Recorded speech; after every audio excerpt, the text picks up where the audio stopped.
It is June 8th, 2021. This is the Wrestling Inc. podcast, the go-home show before NXT TakeOver in your house. I'm Glenn Rubenstein, joined by Alfred Konuwa and NYC Demon Diva herself. Issa, welcome both to the show. It's Tuesday. I heard Raw was terrible last night. What else is new? I know. Yeah, right. I know. But a lot to talk about tonight. I want to get to the news because I know we like to open with the news, but I have this thought and I have to get it out right now before I forget it. NXT needs to do something. When you are bringing in, here is our champion and here are the contenders, we're going to have a hot segment. I have seen Uber drivers put more effort into their appearance than Kyle O'Reilly put tonight when he went into the ring. Karrion Kross looked like he's tending bar at like an airport Holiday Inn. Yeah. Like, dress these guys up. I mean, like some of them, Pete Dunne looked like he literally just came from the gym. Yeah, I don't like particularly Karrion Kross in street clothes. I mean, he used to have this other gimmick that was like a casino dealer jacket that he was wearing for a little bit. It was like a vest. And I just don't like him in street clothes. He should be a guy who's protected. He did that little vignette right before they went into that go-home segment where it was like black and white and they shot it differently. That's all of Karrion Kross I needed to see tonight. But I mean, even though he was awesome suplexing everybody in that main event segment, and I thought he was great, you know, the more he appears to be human, the less mystique he has.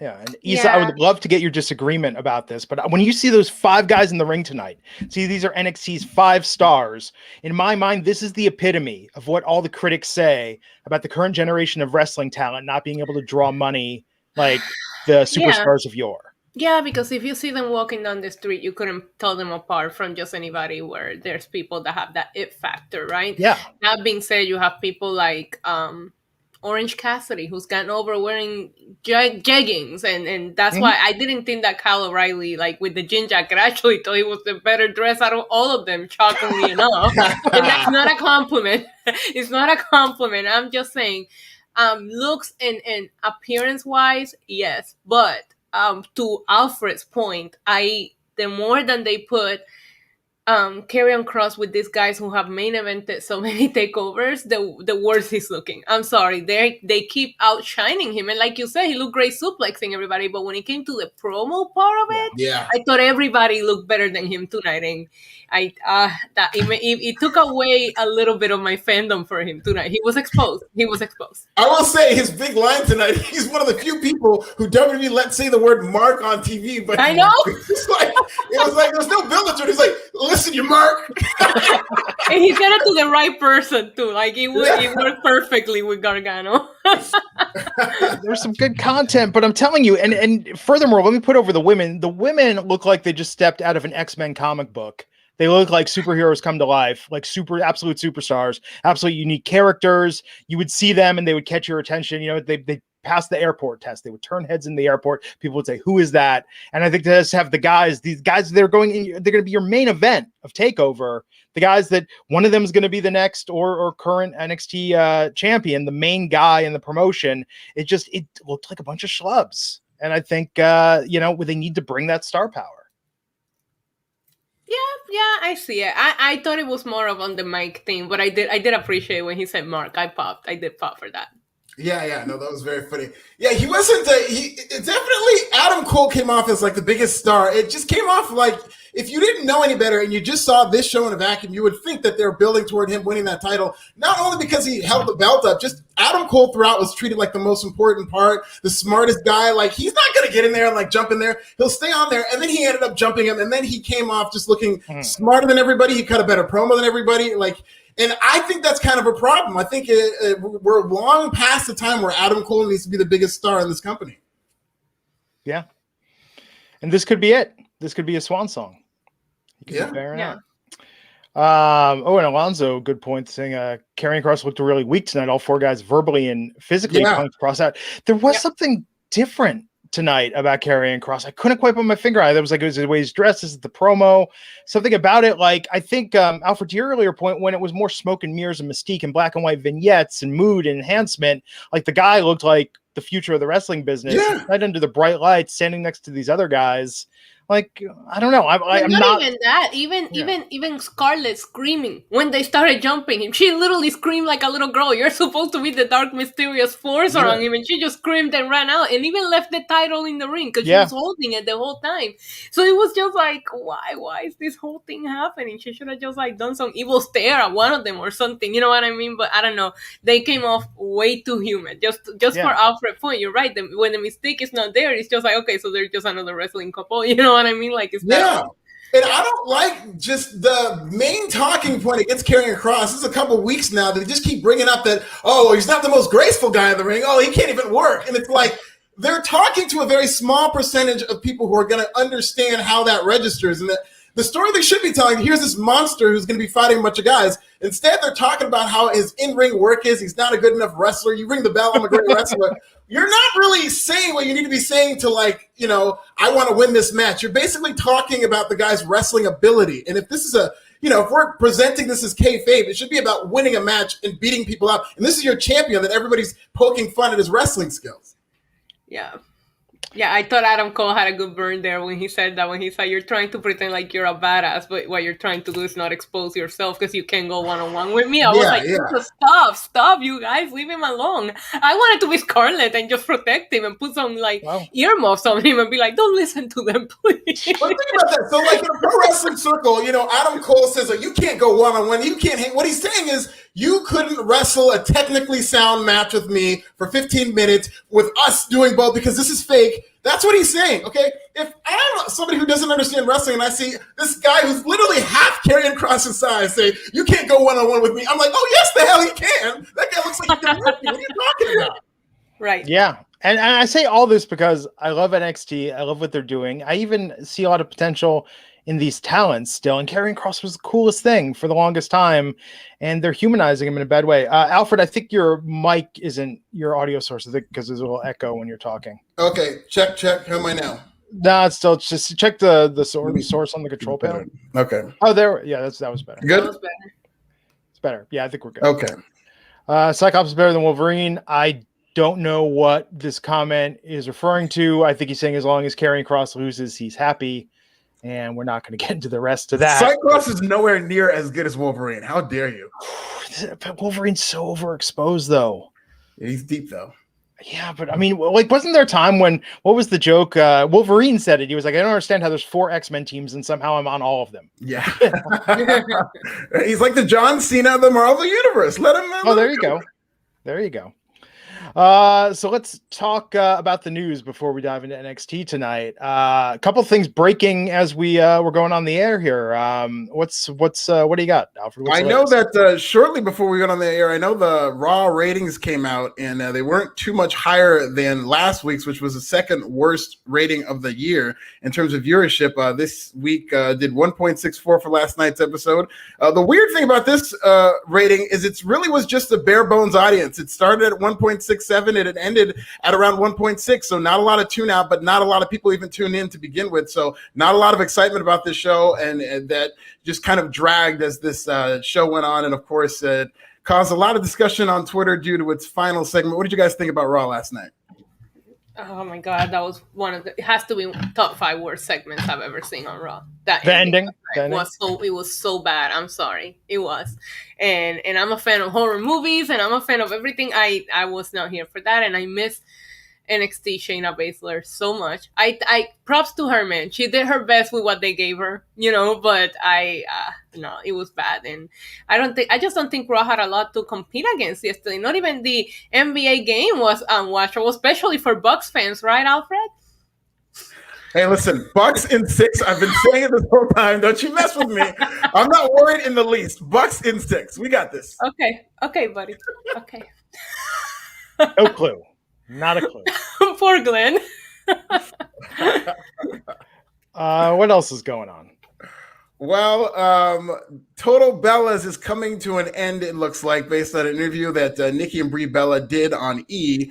Suggesting that they didn't want to raise their children on reality TV. So, Total Bellas, that old Total Divas franchise, really helped bring a lot of women into pro wrestling. Mm-hmm. But looks like Total Bellas is coming to an end. Total Divas might not be too far behind. Who knows? What do you guys think? Did you guys ever watch any of that? I watched Total Divas for a little bit, but when you're a wrestling fan and you see how they edit and the timing is so off, and you know exactly in the order that some of the storylines happen, it threw me off. So I stopped watching it. I never really had a lot of interest. These shows just feel so scripted, and you know that these girls only get together to go on the getaway that they book for the show, and that's about it. And it's just like, as a real wrestling fan, I didn't enjoy it. But I talked to some of my friends who watch no wrestling whatsoever, and they love it. Yeah. So maybe it's definitely catered towards them. To me, it just threw me off because I knew better than what they were trying to tell us. So yeah, we tried watching one episode, and we were like, this is so out of the continuity of things. They're talking about stuff that happened 9 months ago. I mean, it just didn't work for us there.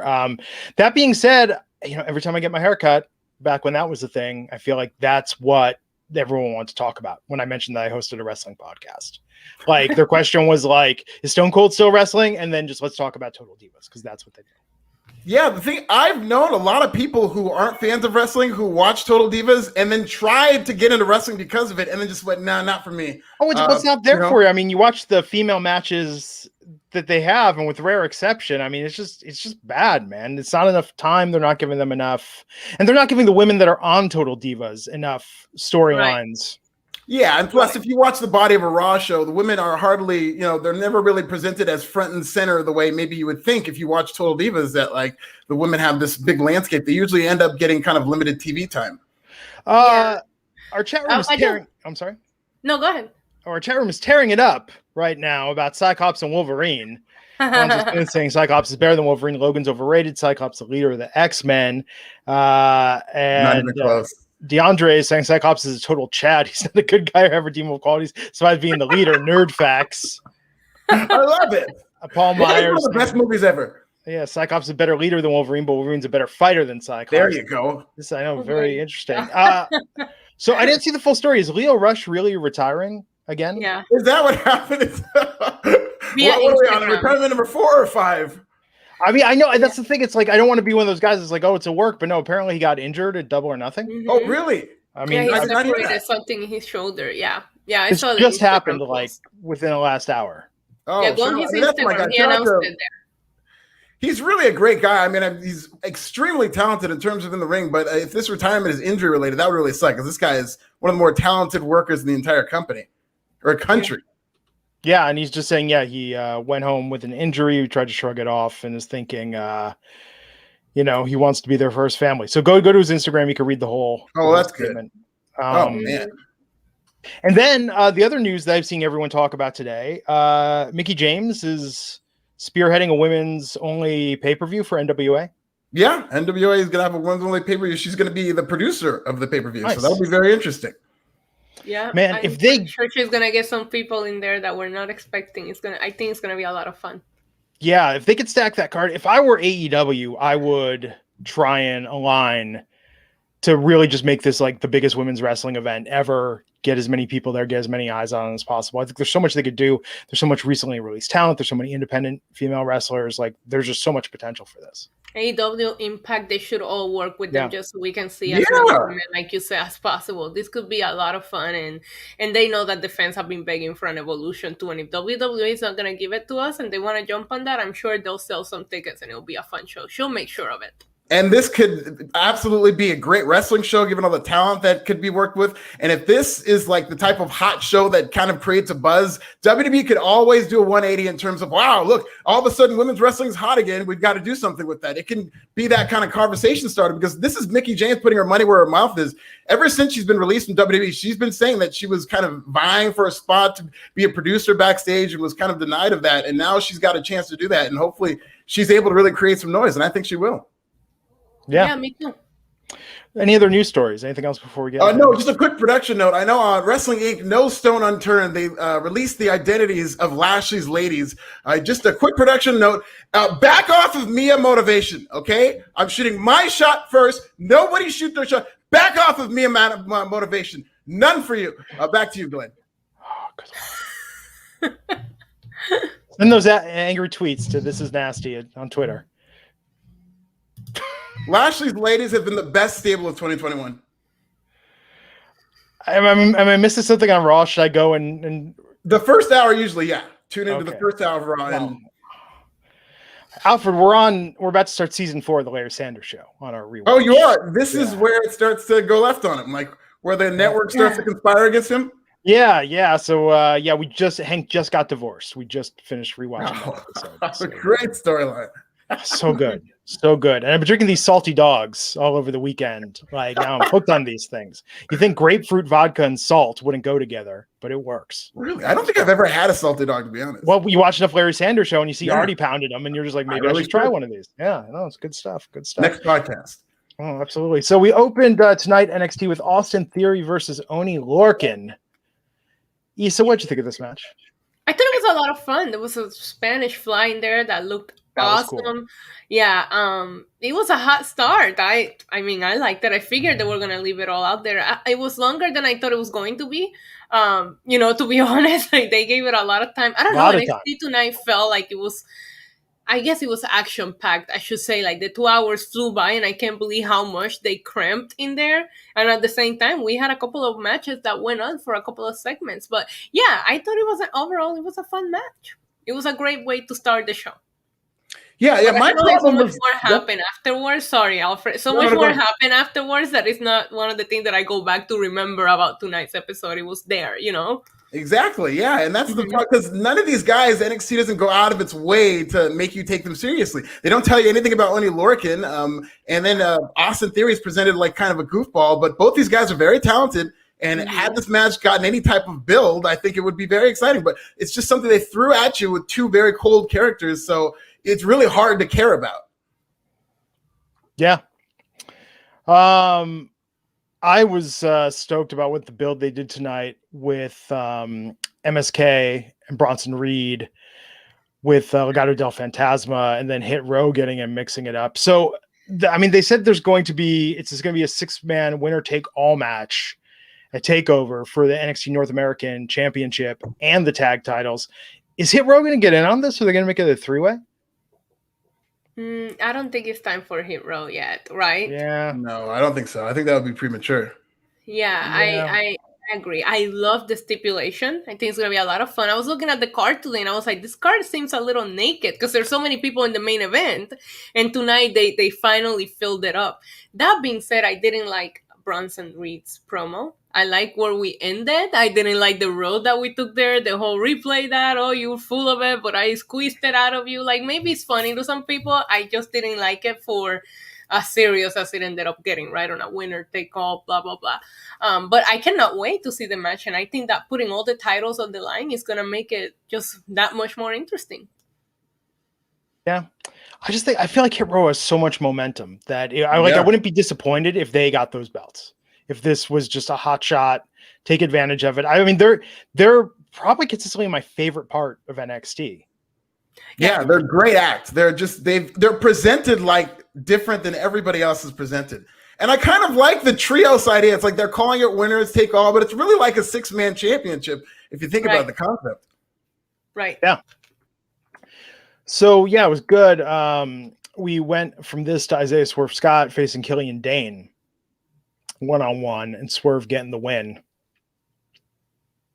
And of course, Drake was out. Yeah, it was just Hit Row attacking. It was good. All of this. I really liked how this flowed. Everything after the opening match, from the face-off to the attack to the match, was very, very good. And then Hit Row standing tall. Yeah. No, excellent. He was a good heel in this. Like his wrestling is just so pretty, so it's really hard to like boo him. But he was a great heel in this match in terms of like he was slapping him in the back of the head, which I thought was great, and slapping him in the face. So I thought it was great. Yeah, it was a lot of fun. I really, really enjoy Hit Row, and like I said last week, every week they're presenting them a little bit differently. It's not getting repetitive. They're not coming out there and saying the same thing every week. I like you said, I wouldn't be mad if they put him in that match. I just don't think it's time for that quite yet. I don't know. I guess we'll see when NXT is finally going to get back on the road, or back to full sail. I think that will be a good time to do something big with Hit Row, because I think everybody's loving them. Have Hit Row faced Breezango yet? Because I'm just waiting for that. I don't think they've done it yet, but that would be great. No. That could be the match. would. That could be the feud of the year in NXT. It could be very entertaining. Absolutely. He's so good. So good. Poppy arrived backstage. Poppy released her 5-song EP. Big part of the show. Big part of the show. Huge part of the show. Issa, thoughts on Poppy? I definitely liked her a little later on. I thought she was a big part of the show tonight. I'm not too familiar with her music. It's not for me, but listen, she seems to be part of the NXT roster at this point. So when they mention it, it doesn't feel new to me. Yeah. Alfred. Yeah, I mean, this is just it's been a great rollout for Poppy, and from just a publicity standpoint, like they're just saying her name all this show. They put her in like the bigger storylines. Of course, we'll get to something else that she was involved in. They released her album on TV, so this is, I mean, Poppy might have been the second biggest name on this show, which I don't know if that's what you want for your go-home show, but at least they involved her in the storylines in terms of things advancing. So I'm glad that they used her in that way. Yeah. I gotta read this comment in a second, but so Poppy and Dexter Lumis, little love connection. Yeah. What? Wait a minute. What's this F-boy Dexter Lumis doing drawing pictures of Poppy anyway? Like he was presented like, oh, I didn't. It's like you drew the picture of her. Like you're causing this now. He expresses himself through art. You know. Apparently, Dexter Lumis he's different, man. Yeah, Candice LeRae has beef with Poppy over this, and they had a confrontation. 89, the brainchild, said, do an 8-mile angle with Hit Rose, the Free World versus Breezango. I love it. That's hilarious. Good. I did never underestimate Breezango. I think Breezango is like shockingly consistent with. Yeah. Like they don't always do home runs, but solid doubles. Oh, of course, especially if like this was like a vignette and they went to the shelter in Detroit and like did it in that grungy back room. Oh, it'd be great. So good. Is shelter still a thing in Detroit? That's so. I think it's like a preserved landmark. I think they might have refurbished it or something like that. But that's cool. I don't think they took it down. Who gets so nervous that they puke mom spaghetti? Is it gonna be Tyler Breeze or Breezango? There's so much. Show up with the puke on the shirt. You know? Yeah. You know what? Let it be Tyler Breeze because he's always wearing those Louis Vuitton shirts. So, let's get a sting on those nice shirts. Big Andy US1 saying, yes, the shelter is still there. Hell yeah. What up, Doe? Awesome. Edward Cousins saying Breezango comes out as third base. Oh my God. Now I really want to see this. Oh, this has to happen now. People forget how over third base was. Yeah. Third base was super over. Like, we had a moment. Yeah, like gas face, pop goes the weasel. It was short. It was a short moment. Sure. But it was a moment. You know, all the kids walking around with their cane like Prime Minister Pete Nice, trying to be cool. You know, MC Search, dorkiest looking guy you've ever seen trying to dance. But he had moves. He made it work. He had charisma. That guy was a star. Absolutely. Sign Nas, I believe, took all his money. Let's see. The LA Knight and Cameron Grimes promos tonight. Oh man. I mean, okay. Who had the better vignette tonight? LA Knight or Cameron Grimes? You said you first. Cameron Grimes. I like Cameron Grimes better. Alfred? 1,000 times Cameron Grimes. I know. It's weird that they did like an MTV Cribs segment. Like, did LA Knight write this one too? Because it's a little outdated if you ask me. But Cameron Grimes made the most of it.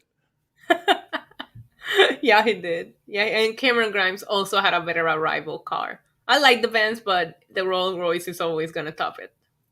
Yeah. Yeah, no, I got Cameron Grimes in. Like, so much so, Cameron Grimes has to win this match. And we'll talk about the promo and the face-off, but he has to win this match. Yes. Like, NXT is so, like, that would be like a Vince level of tone deaf. If they're like, no, LA Knight's going over. No, he has to win. He's the one who started this whole thing, and look what it brought back. I know we'll talk about it when we get to it, but this was all because of him. Okay, League of Extraordinary Culture, $5, asking, speaking of Hit Row, was Glenn listening to any of the new hits y'all suggested to him? Yes! Listened to Pooch Ice-T the other night. You did? Which one? Was one Ugly was the one. Okay. There were a few. I shared a few. So here's my thoughts. I thought the beats were very good. I think with that name, and his look and his kind of swagger. I was expecting him to sound. He just sounded really low key. I was expecting him to sound more like Freddie P from the band or something. Like I was expecting him to be a little more like more of a DMX type, like a gruff, just a little more personality. Like I think you got a name like that. You've got beats like that. Like he looks like $1 million in his videos, but it's just when the flow started, I was like, okay. Like I thought his lyrics were clever, but the delivery I just thought was a little almost mumblecore for my. Yeah, he was very low key. He's more laid back. He's kind of an acquired taste. I will say that it's not something that you're probably going to get into immediately, but there is a difference between the name Pooch Shiesty and then what you actually get in terms of you probably expected more of an upbeat energy. Yeah, you listen to like Dizzy Rascal, you hear the name Dizzy Rascal, and you hear him, and you're like, "Holy shit!" Like that, just like that name doesn't even do him justice for how crazy his stuff is. Yeah. Well, stick with it. I think you're gonna. I will listen to some more. It sounds like it's off to a very promising start. I think there's potential. I think there's potential here. I'll go from that. Before that, I was listening to Whistle and Buggin'. Remember that from the 80s? Like people forget about Whistle. No, I don't think I've heard that. Whistle. Oh, Whistle's like right around the time Jeezy Jazzy Jeff and the Fresh Prince hit. Listen to Buggin'. Like it's very much that style where I think I know what's like early leaders of the new school. I love that style and flow. It's very like it's not even old school, right? Because old school would be more Sugar Hill Gang, Grandmaster Flash, but it's what I want to call like the middle school of rap. Like before we got to the era of gangster rap, when it was like still a little more fun and braggadocious. The Rakim's era, maybe. Yeah, but not quite as serious. It was a little lighthearted. I like Whistle a lot. They're kind of the same era as like Skinny Boys. Yeah, like just really good flow. And I will say this though, sometimes songs go on a little bit too long. We don't need but that was that's it, and that's a lot. Like the outros were a big thing. Yeah, we don't need 5-minute long songs with 6 verses. I think we can really say everything we need to say in 3. Sure, economy of words, but sometimes people need to express themselves. Absolutely. Sometimes you listen to like Positive K as I Got a Man, and you're like, there's a lot of story. This is really going on long. He's really shooting his shot. Oh yeah. By the way, do you know, I didn't learn this till recently. In Positive K as I Got a Man, everyone's like, oh, who's that dope female MC? That's Positive K. He just pitch shifted his voice. I didn't know that. A lot of people think it's MC Light mistakenly, but it's I mean, it blew my mind. 30 years later, I got it, man. Yeah, I was like, he's a very talented female MC. Can you sing a bar from I Got a Man, particularly the chorus? No, not. There was the time, I think it was like 3 years ago, where I got through like the first half of the Humpty Dance on this podcast. Oh, there you go. God, I gotta go. I gotta find that. When we need to find that. I'll tell you the context it was in. I was saying that why, when you're trying to cause a distraction from a wrestler, so like Seth Rollins is in the ring, and Cesaro's going to start some shit. Why does Cesaro's music come on? And then Seth looks surprised, like, oh my God, it's Cesaro. Where did he come from? They just played his music. My argument was, if you want to distract someone, put on the Humpty Dance, because they're like, holy shit, it's the Humpty Dance, and people will start dancing. Then Cesaro comes out and kicks his ass, and it's like, I'm legitimately surprised. I didn't see that coming. I mean, that makes more sense. And then you could use mainstream music. Mainstream music is starting to get hot in pro wrestling again. So that's another way to do it. AEW is raising the bar, man. They're shelling out that money. Wild Thing couldn't have been cheap. Yeah. Even the version they got, but yeah. Are they doing that? The Trogs version? They're using like the original? No, they're not using the Trogs version anymore. They're using it's not Joe Jett, but it's like a cover band. The one from not Sam Kinnison's terrible version? No. We like to pretend that didn't happen. If you watch that Sam Kinison video, that has not aged well. That's not aged well at all. League of Extraordinary Culture, $5. And Glenn, listen to J. Cole and Kendrick Lamar. It's more your style. Since you're into old school R&B hip hop, check out the Versus battles. I will check that out. Yeah, you'd love those. Mm-hmm. Agreed. I think that you would like it. Very cool. So after the promo, Mercedes Martinez versus Cameron Clay, Mercedes won pretty handily. After being attacked, which made her look like a complete badass. That's how you really book a badass. Like, she got attacked from behind, and then she just came in and squashed this girl, making her NXT debut. Someday we will learn who she was, because we didn't even get to that. I respected the way they booked her tonight. They made her look like a monster, like a badass, and I really, really liked it. Yeah, she even demanded that they ring the bell. I know. She still ended up just wrecking that woman. That was great. And it's funny because now wrestling is starting to fall in love with that. Oh, we got attacked before the match. We saw it with Hangman Adam Page. We saw it with Kevin Owens. We saw it with Mercedes Martinez. And she won her match. So she's tougher than both them dudes combined. Yeah. Right. No, I really, really liked it. I just wonder who wins. They made her look like she should be winning on Sunday. We'll see. Yeah, and given how much they built up Zaya, I didn't like how like she came and attacked her and she looked great, but then she just kind of got swatted away and she got to kind of, this group was kind of being built up as like an Undertaker type, monster stable. So I don't like her coming in like a fly and getting swatted away. That's why while I enjoy the way that they booked Mercedes tonight, I thought it didn't do her any favors. CLM, and we'll see what happens on Sunday. But the way that they booked tonight, Mercedes should win easily. That's the story they told us in what happened tonight. Yeah, it was good. I mean, Mercedes looks like $1 million. She has a ton of attitude. I think it'll be interesting to see where this goes from here. But that's the thing. It's like they're going to have a banger of a match on Sunday. But I don't know. I mean, I think Mercedes is going to win, though. I think it's going to go against the logic. But, I mean, I think she almost needs to lose, though.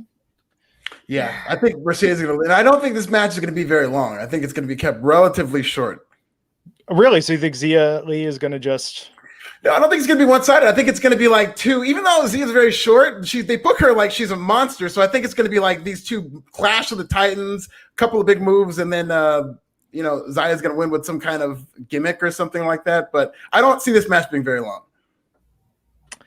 Mackenzie Mitchell backstage with Brazongo asking about Falter and Imperium.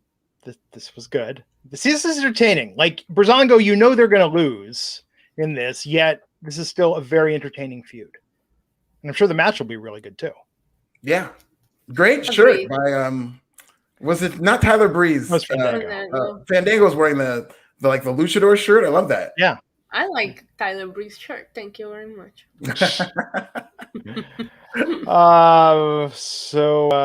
Yeah. And then that was the second Poppy segment. Poppy and Loomis hugging. Indy Hartwell storms off crying. Triple H calls it a little awkward. Triple H is like the greatest straight man to have him they need to have him more just there just reacting to what a wacky wrestling company. Like when he's there. He's not up to date on everything that's happening and he's just, sort of stunned. I love that moment. I love Triple H's reaction. I feel like they made up for what we had to watch last night. Yeah. Really, really, really appreciate it. And that is going to be meme forever on wrestling Twitter. Yeah, it was a good segment. Poor Indy, though. My heart broke for her. I am way too invested in this story. Way too invested in their love story. Yeah. I mean, it keeps going on, right? I mean, I'm sure Sunday backstage there'll be something with this angle with Poppy there. Oh, they have to do something about it. Yes. Yeah, I really liked how with Candice, she's just like Index isn't even a thing, and then as soon as she got a reason to turn Poppy against Indy, she goes, "Index was such a thing." Like, oh my god, it's really funny. I know, she played that well. Oh, absolutely. So Ted DiBiase was out there, and it's going to be a ladder match, a takeover between LA Knight and Cameron Grimes, and it's going to be for the $1 Million Legacy, the $1 Million title belt, and a ladder match. Excited! One of my favorite belts in wrestling, top 5. Really? Mm-hmm. Yeah, I love it too. It's great. You kind of knew where this was going, but it's good to see that belt. And this is all the more reason that Cameron Grimes should win, because the entertainment value of him with that championship and all the segments he can do and showing up to bars with it or whatever they intend on doing with it, I think would be so funny. Yeah. I love the entrance that they gave the ladder. He was so fancy, and I love how Cameron Grimes was like, "But I don't know what I'm reaching for. Tell me." He is gold right now, and I was just so excited to see the belt. We know where it was heading, but I'm just happy to see the belt back. And to see it in NXT feels like it would be, I don't know, they'll do it some justice. I don't know if I would have been as excited if this belt was reintroduced in the main roster as I am for this. As long as Cameron Grimes wins. I don't know how we'll feel about LA Knight winning. I'm really rooting for Cameron Grimes here. I think he's got to win it. They really put over that gold-plated ladder. Yeah. I mean, he was so fancy. unless Cameron's getting a quick call up, but to even have him lose this, that would be so dumb. Like if they're gonna call him up, have him have the $1 million title. It's better part of his character, you know? Right. Yeah. He's got to win this. I mean, LA Knight feels to me like it's rare that NXT misses, but I feel like LA Knight's been a miss. Yeah, I mean, I agree. I mean, you're not wrong. No, listen. There is ability there and stuff like that, but he just needs more. They need to do a better job of presenting him like somebody who's of this generation of talent. That's true. Right, but I do feel like to get to this point, we needed just somebody to go against Cameron Grimes, because it wouldn't have the same meaning if Ted DiBiase just handed him the belt and be like, all right, here you go, you're part of the legacy. Right. So maybe LA Knight is just here to reintroduce the belt and have the match for it. That being said, you know, I there's possibilities there. We'll see where they go in the next feud with him. And I will say this lastly, is that they did, in terms of LA Knight and Cameron Grimes playing off each other tonight, I thought they were both very good in those roles. In terms of one would outshine the other, and like LA Knight would pull up in a Porsche after Cameron Grimes did. So in the future, I think there could be entertainment in them being like a tag team who fights for Ted DiBiase's affection and end up doing things like that. I would have no problem with something like that if they have to include LA Knight in all of this. Wouldn't be bad. Mm-hmm. Yeah, Craig Newline, 2 pounds, saying long time no see. 4 a.m. in Scotland, hashtag coffee time. Good to see you, Craig. It has been a while. Oh, hi, Craig. Enjoy that coffee. I've been doing lately in the morning because I'm convinced I've got my own theory on like Big E's sugar window theory. Now, Big E's sugar window theory is that you can eat all the sugar you want right after you work out. Mine is you can eat all the sugar you want if you have it first thing when you wake up, because I'm convinced that your body metabolizes and you're going to burn that. So I've been doing the Coke and coffee, the Coca-Cola coffees in the morning, which has just changed my morning completely because you get the sugar rush, the caffeine rush, and it's strangely good. Have you guys tried to get the Coke and coffee? No. It's exactly what it says it is. It is half Coca-Cola. It is half coffee. You think it's going to be weird. It is, but it's addictive. How's that for your energy levels throughout the day, though? Don't you crash like after the morning? I drink more coffee. If you never stop drinking coffee, you never crash, Alfred. Oh, okay. That's the key. It's like Hotel California. Yeah. Well, I mean, I don't know. I've been trying to do it lately. I've been trying not to have coffee after like 3 p.m. because that way messing with your sleep too late at night. I can have coffee at any time and it doesn't affect me. Not at Really? high, not at low. Doesn't affect my sleep. No, I think I'm immune to it at this point. Wow. Yeah. Bad, huh? That is bad. That is bad. I don't know. I looked at the amount of Nespresso because we got an espresso last year. Probably the best thing I bought last year. And sometimes I just look at the number of pods, like how quickly I go through like a 10 pod pack. And I'm just like, okay, maybe I have a problem. Maybe this is a little much. Yeah, it could be. See, I never got into coffee, and that's one of the reasons. Is that a lot of people say how addictive it is and how you just kind of like need it after a while. And I don't want to go down that rabbit hole. Well, so I can work harder, so I can make more money, so I can buy more coffee, so I can work harder, so I can make more money, so I can buy more coffee. Bear Hudson, $5, saying, does Lashley beat Drew to set up Lashley versus Lesnar at SummerSlam, or will Drew win to get his ovation from the fans? No. I think Lashley beats Drew. They had the chance to give Drew the win in front of fans at WrestleMania, and they didn't do it. And I feel like they put the speculation there for a reason. I think they can put Drew in a secondary storyline that's interesting enough that he'll get a pop from the fans at SummerSlam. But I think Lashley's gonna win a Hell in a Cell. I hope you're right, Issa, but I think they're setting Drew up just based on the fact they're doing that thing where if you lose, you can never have another shot against my title while I'm champion. With WWE, when they do that with top guys, they usually don't beat their top babyfaces in matches like that. But if Lashley won, that'd be great. I just think that they're doing this now. Like Lashley's dropping it to Lesnar. So, yeah. like it's going to be, a month of Drew McIntyre not being in the title picture? It's not going to be that long of a big deal if Lashley loses right away, because the speculation is he won't have a title shot against Lashley. So that doesn't mean that as soon as Lashley drops it, he's going to be right back in the title picture. But they could do Lesnar versus Lashley for no title, right? No. Would it only because all they would have to do is like they go off and do their thing, and then like they just bring in Brock Lesnar to F5 Lashley for no reason, and they'd be off. I mean, who is Drew gonna fight? See a story like that, but I could WWE will just throw anything they want at you. Nope. No. Lashley's gonna win a Hell in a Cell. First of all, why Drew McIntyre brought it up yesterday. Like, I've been inside Hell in a Cell. I was like, yeah, and you lost. That's when you lost your title last year. Why are you bragging about it? I think Lashley's gonna win it, and we're gonna set up. SummerSlam is, the rumors say that it's going to be huge. I think you need the title on the line for Lesnar and Lashley, and then hopefully Cena and Reigns. I think that sounds like two very, very big matches. You can put Lashley in a secondary, Drew in a secondary storyline, because they said as long as Lashley's champion. So if Lesnar wins, Drew McIntyre can come right back and try to fight Lesnar. So we haven't talked about it since the announcement. What are we doing for SummerSlam? I really just want to see Lashley versus Lesnar. Me too. Yeah, I don't care what's on the line. I just want to see it. So we haven't talked about put WWE, enough faith in WWE to do something like that, because that sounds very coherent. Yeah. So we have not talked about since the announcement. What are we doing on SummerSlam weekend for a meetup for Wrestling Inc? Hey, staying at your house. We did talk about it. It's on Twitter. We've already booked the travel. What are you saying? All of us decided we're not booking a hotel. There's no floors. Isa. It's not done. Your place is going to be the headquarters. The podcasts are going to take place from there. Interviews, like pre-parties, everything. Everyone's going to drive 30 minutes north of the Strip. Absolutely, That's going to happen. Yeah, we'll get a suite at like the Palace Station, one of those like off-strip hotels. No. It's either your place or the Strip. There's no hotel off the Strip BS. No. Go to your house?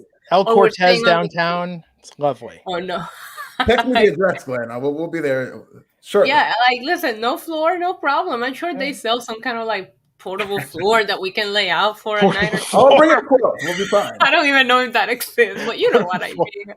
Here in New York City, we can get anything we want at any time. I'm sure Vegas is the same way. Everyone bring a yoga mat. It'll be good. We'll do DDPY in the morning, and we can sleep on them. It'll be fantastic. Yeah, we just get somebody just needs to bring a pickup truck, and we'll get a couple of floorboards or a piece of wood. I don't know. We'll put something there. Okay? Oh, that's true. I do have some decent backyard space. So there's we're camping, glamping in North Vegas. Awesome. We'll do something, because did SummerSlam tickets go on sale yet? Not yet. No, it's the 18th, right? Something like that. Yeah, I have no desire to actually go to the event itself. Really? The Strip is gonna be a mess that day, because you had the Pacquiao fight too. It's going to be, and that's the one thing that surprised me about SummerSlam, is that it's a one night only event, where with the Big Fours they used to do the weekend long thing, because I feel like for traveling purposes, Vegas on that weekend is not going to be cheap for wrestling fans to go for a just one night thing. Yeah, I wish they would have done a takeover, and I get it. I think this was planned so last minute because of the pandemic and all of that, but it just feels like, oh my god, it's gonna be, if you're traveling to Vegas, that night is gonna be a lot of fun, but you're gonna see a lot of wild drunk people all over the place. Yeah, it's gonna be wild. We're gonna go to SummerSlam, and then we're gonna go. Well, we're not gonna go to Glenn's house right after, because we want to watch the Pacquiao fight. So we'll head to a casino after SummerSlam. We'll watch the Pacquiao fight. Then we go to Glenn's house and party. We're gonna get Raj to get us a suite at the Nobu, and we can podcast from there, because it'll be kind of we'll just do that. This is more interesting than talking about the Grizzled Young Veterans versus August Gray and Ika Manjiro. It was what it was, squash match for the Grizzly Young Veterans, but it was really about the promo that Ciampa and Thatcher rushed to the stage and called them out, setting up their match next week. So their match isn't going to be a takeover. It's going to be on next week's NXT for the #1 tag team contender. Yes. Yeah. And let's not forget, Ika Manjiro wrestled that whole match in his jacket, which that's his gimmick. He wrestled in his jacket. I thought it was very impressive. I mean, whatever, right? You gotta try every gimmick there is. I'm surprised I didn't throw Tommaso Ciampa in the NXT title match just for the hell of it, too. Let's put everybody in that match. Where's Finn Balor? Put him in there too. Make just it a free for all. A fatal 10-way or some shit. It's gonna be a tornado tag match, so no tags, just 2-on-2. Okay. Tornado rules. That'll make it better, I think, for these guys. Yeah. It'll be a good match. Absolutely. So Candice LeRae out in the ring, confronted by Poppy, and Poppy makes it clear she doesn't wrestle. She's not going to pull a Bad Bunny and come out there. Instead, we get Io Shirai coming back tonight, going out and attacking Candice. I'm so happy to see Io Shirai back. I missed her. I love the little stare down she had with Raquel later on. Like I haven't forgotten about my title. And Poppy was great introducing her. I respect her. I think not celebrities are now intimidated because they know they're not going to be as good as Bad Bunny, so they're not even going to try anymore. Because nobody's going to be able to outdo Bad Bunny. They're all Richard Belzer compared to Bad Bunny. Yeah, exactly. But yeah, happy to see Io back. We'll see if she's staying or if this was just a one-off thing, but it's just, I wish they would have returned her sooner just to see her at TakeOver. But if she doesn't have a feud or a match of interest, then let's just save her for next Tuesday and see where she goes from here. Yeah. I know she better be staying. I mean, it looks like the big match they're building up to is the Raquel Gonzalez rematch against Io Shirai. So, I mean, I'm sure they're going to take their time with that. That might be something they do like the SummerSlam weekend or something like that. But, I could see something like that. Well, tonight, Dakota Kai versus Ember Moon. And wouldn't you know it, Raquel Gonzalez interfered, causing a DQ. So they're doing it, man. Ember's going for the women's title at TakeOver against Raquel Gonzalez. I mean, even as a placeholder feud, I don't know. I mean, what do you think of this match, Issa? And what do you think of this build? I like the match. I thought it was a lot of fun. I always like watching Ember Moon wrestle. She's so good. I think she's gonna be good on Sunday. I think Raquel wins, but again, to solidify this title reign, sometimes you have to give them wins over opponents that are credible. And I think Ember Moon, especially in NXT Ember Moon, is like a different beast. And I think they're gonna put on a banger on Sunday. But I do think that Raquel wins, and we're building towards possibly a rematch with Io. But it's definitely going to be a fun match to watch.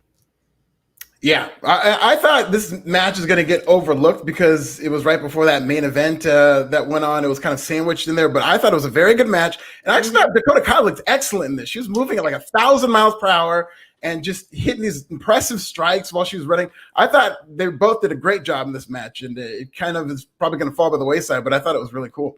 Even because it was very predictable. I was expecting Ember Moon to some way win, but they did a good job of really wrestling a good match. Yeah, I love that you brought that up because I do agree. I think Dakota Kai is growing so much in the ring and as a character that when the turn eventually comes that they're planting the seed for, she's really going to be able to stand on her own against Raquel, should that be the feud that they go on with her. Where at first I always thought Raquel always outshined her. Now I'm starting to see Dakota as, she stands right there. They're good together. And I think when she turns on Raquel, she's going to look excellent. Yeah. I mean, this was good, but I'm bummed that Ember's going to lose on Sunday. Yeah. Yes. Yeah, and to Bernie's point in the chat, I did love the way the Raquel sold that Eclipse. She's done that before when they were wrestling, even for the tag matches. Oh my God, I just love seeing them together. That's why the match is going to be very, very exciting. Yeah. On Sunday. Yeah, I think it'll be good. And then the main. Real quick, I wonder if has anybody ever kicked out of the Eclipse? I don't think they have. Oh, really? And if not, I wonder if they let Raquel kick out of it. I'm trying to recall, but I can't. Asuka might have, but I don't think anybody's ever kicked. Did Asuka kick out of it? I don't know, but it's very rare for people to kick out of it, and I expect Raquel to possibly kick. I think that would make the match great. I think it might have been a grabbing the ropes. I can't remember, but I gotta recall it because I remember I used to when she went to NXT's when I stopped, like when she went back to NXT's when I stopped keeping track of it. I used to because the Eclipse and the End of Days were the two moves, and I'm like nobody has kicked out of these moves, and I'm gonna have to go back and rewatch and just see. But I think Asuka might have because that. Yeah, I think she kicked out of it, something like that. But still, it's a very protected move, It is. It looks so good. And if you get somebody that can sell it, oh my God. Yeah. Bear Hudson, $5, saying I'm having an NXT in your house NXT party. What drinks should I serve? Vodka, Jameson whiskey, or barefoot wine? I plan on making a pulled pork roast. Help? ? Well, you should know the answer to that, Glenn. Salty dog. For salty dog, get yourself some grapefruit juice, some large flake salt, and some nice vodka. The ratio recipes vary. I find 2-to-1 grapefruit juice to vodka is my preference. Some people might like more, but the salt really adds something. And then, there was that episode, Alfred, I think it was Larry's birthday, and they were talking about already buying him the Louis the 13th cognac. I was like, I haven't had cognac in a while. I'm going to order some Remy Martin, not Louis the 13th, because now that's like $4,000 a bottle. But I got some Remy Martin. I was making like a nice sidecar. It's making said I'm going to do like a cognac margarita. I got a recipe for. Classy. Look at you. Yeah, I got to say Remy Martin, man. Like I'd forgotten how nice that is, especially with a little citrus. Like really nice, sweet drink. There's also, that brings up something else. It's a little bit of a crossover. There's a rapper named Remy Ma that maybe you should check out. Female rapper, very good. Oh my God, yes. What's his there? Yes, you would like it. Also, they just made, going back to the drinks thing, but I just found this out this weekend. They made like, those little frozen ice sticks that you eat when you're little, different flavor, different like Otter Pops. Whatever. Yes, well, they're called like Skinny Freeze, and they're like just the same thing, but with vodka, and they're amazing, and they only have 100 calories. Like my life has been changed forever. So wait, I can get drunk off an Otter Pop? This is like the dream. Yes, I'm gonna send you a picture. Like I saw somebody eating it on an Instagram, like having one on an Instagram story, and I'm like, I must. So I went on Drizzly and I found them and I ordered them, and they're actually really, really good. It's a fun treat to serve. The summer. Yes, it's like I'll send you guys a picture of what it is so you know exactly what I'm talking about. I was like, I'm telling you, I screenshotted somebody's story, which I never do. I was like, I must buy these, and they are so good. So it's fun to have for a party. I hope they don't look too much like Otter Pops, because I can see like parents getting those and their kids getting them. That's the first thing I thought about. I was like, if I had kids, I couldn't keep this just in the freezer like this, because they'll probably grab one and pop one, because they look like a real frozen treat. Yeah, I loved the Otter Pops as a kid, so I definitely would have been one of those. Yeah, you guys will love these, and they're low calories. Yeah. Okay, so Alfred, favorite flavor of Otter Pop? Orange. Oh, come on, you got to give the name. I don't know what I don't know that. I didn't even know they had. What is it? What's the orange one called? I was gonna say I don't even know the flavors. I just have the red one. They changed them though. Okay, so I remember Poncho Punch was always my favorite Otter Pop. That's red. Is that the blue one? I think it was the kind of pinkish red one. Okay. Blue is Louis Blue Raspberry. Purple is good too. Alexander the Grape. Yes. That was a good one. Yeah, man, you got to know the Otter Pops by flavor, man. What was the orange one called? So, according to this, is the Little Orphan Orange. I feel like they changed that sounds right. Yeah. Man, I just remember every summer we get like the big box at Costco, the one where it's like 200 Otter Pops. We put them in the freezer, and then like come Christmas time when we're cleaning out the freezer, just throwing out like 150 Otter Pops. Because even if you can't eat that many of them. Well, like, I plan on bringing the adult freezer pops to your house for SummerSlam. Well, hopefully we'll have a fridge. Yeah. There's a shortage on fridges right now and appliances. Okay, so we'll bring the glamping fridge. Yeah, there you go. Bernie DC shouting out Sir Isaac Lime. Oh man, Otter Pop, like the branding, so on point. Joe Carrot, $2 where can I buy my glamping by Glenn reservation? Yeah, where can you book it? Yeah, don't tell Conrad. He'll be doing meet and greets in my backyard. Selling the VIP upgrade experience. We'll put Glenn's address in the chat, ladies and gentlemen. As soon as I find it out, I'll. This SummerSlam party is gonna end up being another fire festival. We're offering this experience, and we're walking into a house in full demolition. Yeah, you at least have enough for one sandwich, Glenn. Maybe we get some pretty good food delivery to the new place. So that's key. Hey man, any place I can get Del Taco 24 hours a day, I'm good, man. I love how we said we get good delivery. Del Taco. That's not good delivery. Del Taco's awesome. Issa, you can get a burrito and French fries. I don't like burritos. Or a milkshake. Wait, you don't like burritos, really? Yeah. Ew, no. Quesadilla? No. Tacos? No. So really, Mexican fast food has nothing for you. No. They have good, not good, but they have fries. I like their fries. They're crinkle cut. So then, is this a Mexican restaurant or is it? Well, what happened was Del Taco started as like a Taco Bell like restaurant, and they merged. What was it with Nagel's? I want to say a burger chain. They merged with a burger chain, and that's why they have burgers, fries, shakes, and Mexican food. If we're gonna be in Vegas, like what we need to do is you need to figure out if you get Shake Shack or In-N-Out, so that way we can finally put that conversation to rest and have the comparison. Is there a comparison? I thought In-N-Out. Noggles, that's what it was called. Noggles. Shake Shack is much. It's not better. It's just healthier, right? In-N-Out is like a heart attack waiting to happen. Where Shake Shack just there's nothing healthy about this fast food burgers, right? But I do feel like Shake Shack just doesn't feel like you're going to die immediately after eating it. But man, like In-N-Out is so good. But I'm a Shake Shack girl because that's the East Coast thing. Well, they have both, and they have White Castle in Vegas. Oh, come on, Glenn. How are we gonna go from In-N-Out and Shake Shack to White Castle? White Castle has vegan sliders now. I'm stoked about this. I haven't had White Castle in like 25 years. It was terrible the last time I had it. Maybe. I don't think I've ever even been inside a White Castle. That's not a West Coast thing, is it? I don't know. No, mostly East Coast. It's not like that has to be like the Midwest or something. I think there are some fast food places, like there's some things that are just cool, like White Castle, of course, in hip hop lore, like great name drops and Beastie Boys on East Coast rap. Kind of like Fat Burger. Like I went to a Fat Burger once and I was like, I mean, it's cool. That's fat. I'm eating. I'm not gonna. Will I see Ice Cube there? Maybe. Probably not. But maybe I completed one of the challenges, one of those big burgers that they have. I ate the whole thing one time. How was it? It made me sick. I regretted it immediately. I almost threw up. Right then and there. You can tell my face when they took the picture of me. I was going to eating contests. Really, I won a pie eating contest at Knott's Berry Farm when I was 8 years old, and that was the end of my competitive eating reign. Yeah. Competitive eating is a very dangerous game to be playing. It really is. But hey, all that pie. So let's talk about this last segment, which we touched upon earlier. Karrion Kross out there calling out his 4 challengers, yelling at William Regal. Scarlett's yelling at William Regal. Yeah, it's very just no mystique, man. Like this really just killed sort of the larger than life character, I thought, with this. And then we've got Kyle O'Reilly coming out looking like he raided Orange Cassidy's dirty laundry hamper. We had Pete Dunne come out. We had Adam Cole on screen.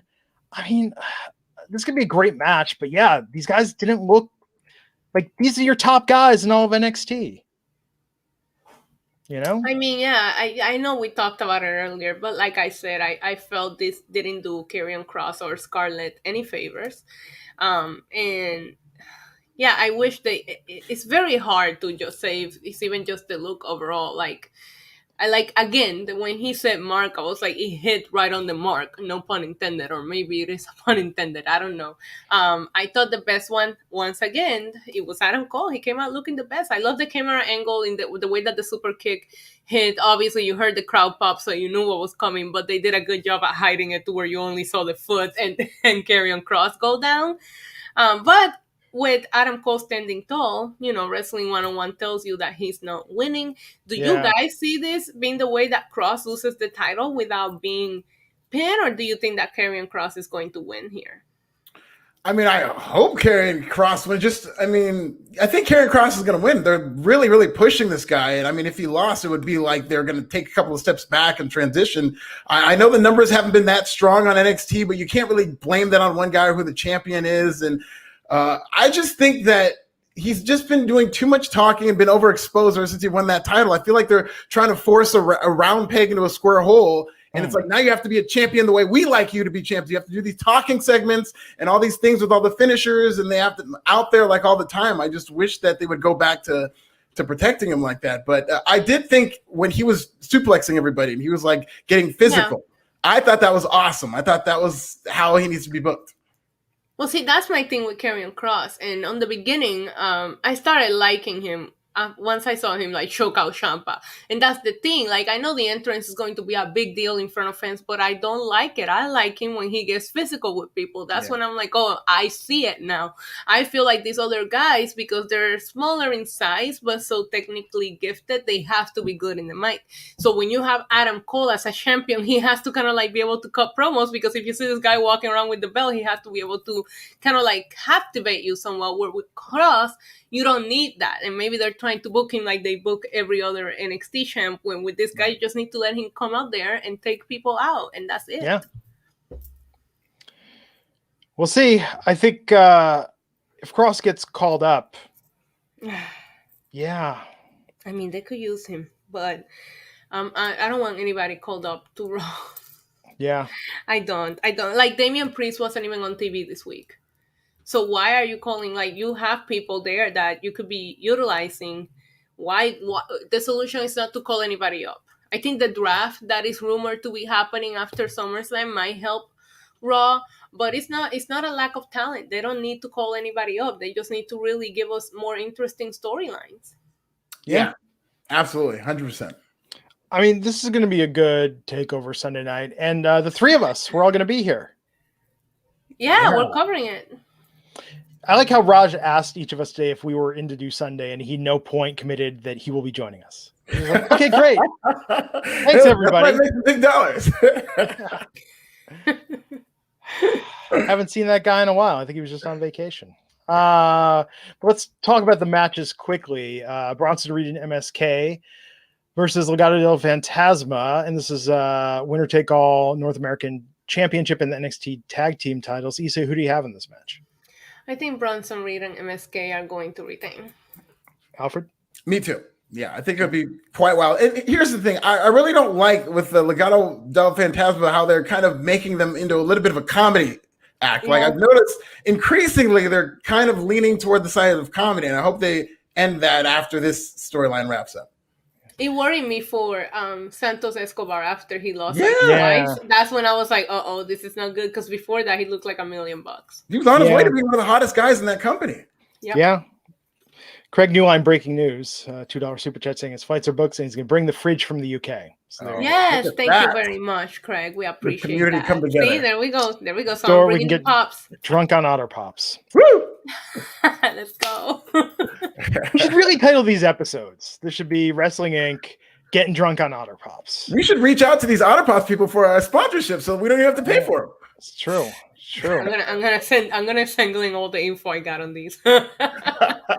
Hey, my agency, we're always looking for hot new products to advertise on podcasts. So Raquel Gonzalez with Dakota Kai at her side versus Ember Moon with Shotzi Blackheart. And this is for the NXT Women's Championship. Raquel retains, ? Yeah, that's what I think. Yeah, definitely.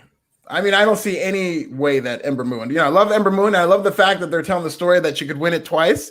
But I see this being a low-key great match, like the best match on the show. It's going to be great. Mm-hmm. And then Mercedes Martinez versus Zia Lee. I don't know. I think it's gonna. The story says it should be Zia Lee, but tonight I thought they made Mercedes look better. I'm gonna say Mercedes Martinez on this one. Really? Wow. Yes, I think. yes, I mean, but how do you do that? I think he's got to win this one. Yeah, you can't have this build in this angle. I mean, that's like a Fiend level nerfing out somebody. You know how many times they messed that up on NXT too? Come on. And they haven't even taken Tian Shaw has not even wrestled or done anything yet. She's not Tian Shaw. The group is Tian Shaw. So the master, whoever she's supposed to be, she's right. But they keep up that she already lost to Martinez too. So it's not like they already like dropping her aura of being a badass by keep bringing up the fact that she lost to her already. Yeah. And Cameron Grimes versus LA Knight for the $1 million championship. Alfred? Has to be Cameron Grimes. Lisa? I will not be on the podcast Sunday if Cameron Grimes doesn't win. Just fair warning, production note. All right, a little bit of I'm just kidding. I'll be there. Yeah, I say Cameron Grimes as well. Cool. And then the NXT Championship, the Fatal 5-Way, Karrion Kross defending against Kyle O'Reilly, Adam Cole, Johnny Gargano, and Pete Dunne. Alfred, you go first. Karrion Kross. He says I think Karrion Kross wins. Listen, maybe they, to Issa's point earlier, maybe they are doing something crazy with the 5-way, so that creates some intrigue at least. Yeah, it's probably gonna be Karrion Kross. It's gonna be weird though, no title changing hands. That sounds just. I mean, they've done that before on NXT, but I don't know. I could see some kind of way in which Karrion Kross gets screwed over here. It's got to be Karrion or Adam Cole if they're going to start doing live events. Yeah, I see Adam Cole winning, honestly. Wow. Yeah, maybe I'm just saying that because I want that fatal 4-way between the Undisputed Era so badly, and I think it will be amazing to do it for the title. But I don't know. I hope Karrion Kross retains, but I just feel like he's being exposed a little bit in this feud. Adam Cole has outshined him last week, and I feel like all of them outshined him today on the mic. Not on the ring, like Alfred said, but on the mic. And I don't know. That's so much of it, though. I mean, I think wrestling is pass fail at this point, and they have an embarrassment of talent. I mean, all of these wrestlers are fantastic in the ring. It's what they do beyond that really makes it TV. Okay, well, Sunday night, the three of us will be back, but before then, we'll be back Friday for SmackDown, and tomorrow night, Alfred, you and Justin are doing. No, it's still preempted, I believe. Yeah, another week. And what's on Paramount Plus Friday night? Tune in to the Wrestling Inc. podcast to find out. No spoilers. I went downstairs. My wife was watching Legally Blonde, and I watched the entire last 45 minutes of it with her. It's hurting AEW though. These Friday spots are hurting them bad. Did you see the viewership? Yes, they went down below 500,000. I think it was 462,000. The show's lowest ever. And I know, like on the East Coast, you're midnight watching wrestling after watching SmackDown is a lot, but they need. I think that might be one of the reasons why they're moving to TBS. But that being said, TBS does cover the MLB playoffs. So you don't know if they're gonna experience the same issue when that time comes around. But I can't wait for them to go back to Wednesdays, and I hope this doesn't hurt them once they go back to the regular time spot. Yeah, and not to be a doom and gloom guy, but I think they should be at least a little bit nervous for Rampage on Fridays, and they should really have an aggressive strategy to promote that show, because I think in addition to going against the playoffs and being in a different time slot, that Friday night time slot for their younger audience is not going to be good. So they're going to need to really promote that show to make sure that people tune in on Fridays. Is that, do you know what time? Is it going to be at 10 p.m. too? It's going to be the same time, at the 10 p.m. I believe it's the 10 p.m. Eastern time slot. The idea is that they're going to get the audience that's coming out of SmackDown, I guess. There you have it. Okay, well, we'll see you back here on Friday. Until then, take care. He is at This Is Nasty on Twitter. She's at NYC Demon Diva. That's Diva with a 1. I'm Ackline Rubenstein. Catch you back here next time on the Wrestling Inc. podcast. Take care, everyone. Good night.